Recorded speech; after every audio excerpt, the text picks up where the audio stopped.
प्रणाम। एक कुंभ मेला क्या है और संगम स्नान क्या है, जो त्रिवेणी में प्रयागराज में हो रहा है, उसको समझना बहुत ज़रूरी है। कुंभ मेला का जो शुरुआत है वो शंकराचार्य महाराज ने करवाया था। और शंकराचार्य कैसे थे?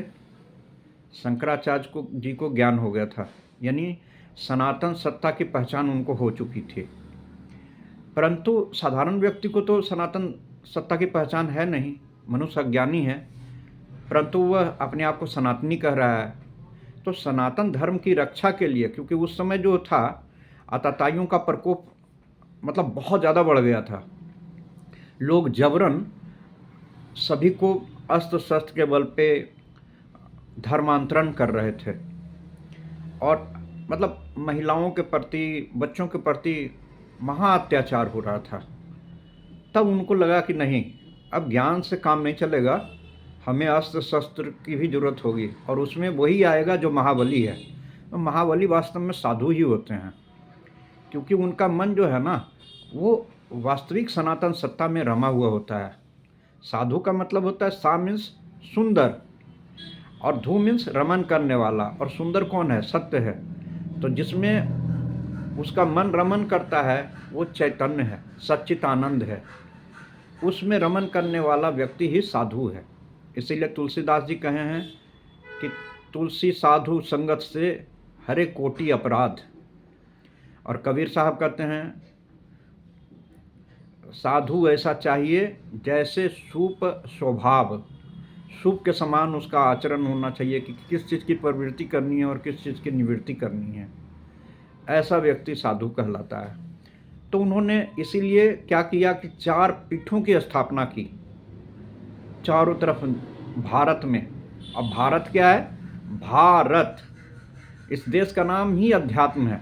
भा कौन? भा जो सुंदर है वही तो भाता है, और सुंदर क्या है? सुंदर सत्य है ना। और उसमें रथ जो व्यक्ति है वही भारत है। तो वैसा व्यक्ति यहाँ तो साधु सन्यासियों का ये देश रहा। हमारे यहाँ लोग जो थे, हमारे यहाँ गुरुकुल शिक्षा की थी, और गुरुकुल शिक्षा में शुरू में ही मनुष्य को उसको चरित्र का निर्माण किया जाता है। चरित्र का मतलब है कि अपने वास्तविक चरित्र, यानी मनुष्य अपने आत्मा को जाने, जो चिन्मय स्वरूप है। मनुष्य अपनी आत्मा को तो जानता नहीं है, तो फिर वो चरित्रवान कैसे होगा?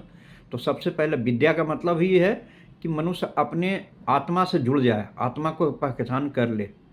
और इसी के लिए उन्होंने फिर क्या किया कि एक विशेष समय का चुनाव किया जो 12 वर्ष पे आता है।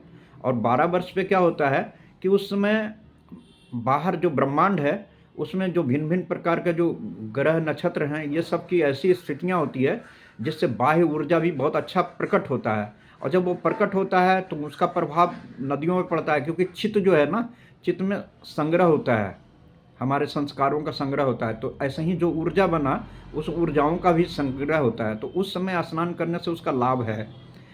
परंतु वहाँ पे आप देखिए कि वो उस अखाड़ा पे अखाड़ा बनाया गया, जहाँ कुंभ मेला होता है वहाँ पे अखाड़ा बनाया गया, और भिन्न भिन्न मतों का अखाड़ा है।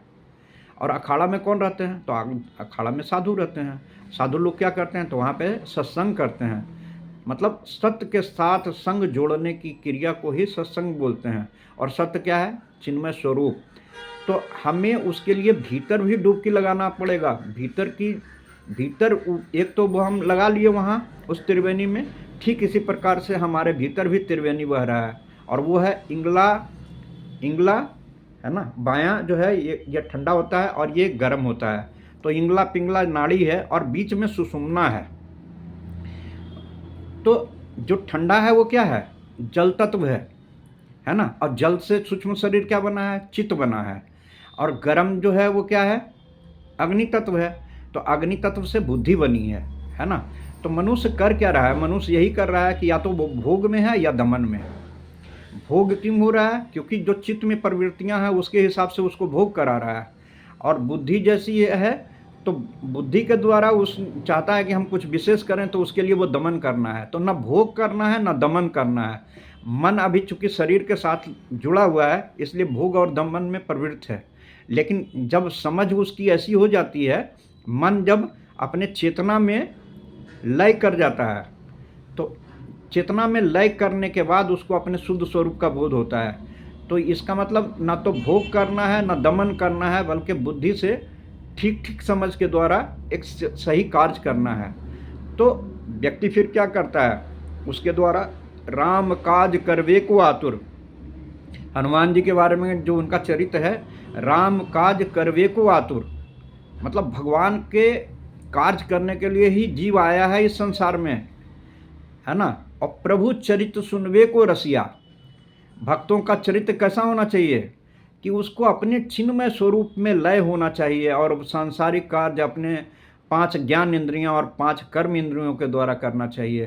तो ऐसा त्रिवेणी जो हमारे भीतर है, जहाँ पे तीनों का मिलन हो रहा है, इंगला, पिंगला और सुषुम्ना। इंगला पिंगला का अर्थ हुआ जहाँ पे चित्त पवित्र हो गया, जहाँ बुद्धि पवित्र हो गई और जहाँ पे मन पवित्र हो गया, वह जगह जो है, वह स्थान कुछ और नहीं, वो चेतना है, चैतन्य है, सच्चित आनंद है।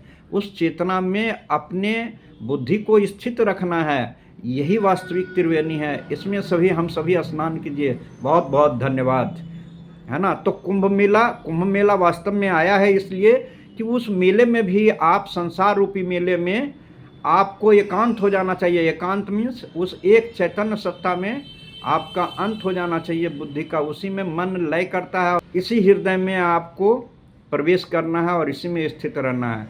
यही वास्तव में त्रिवेणी है। इसी को समझना है और इसी में स्थित होना है। आप सभी को ऐसे ही चैतन्यता प्राप्त हो। धन्यवाद।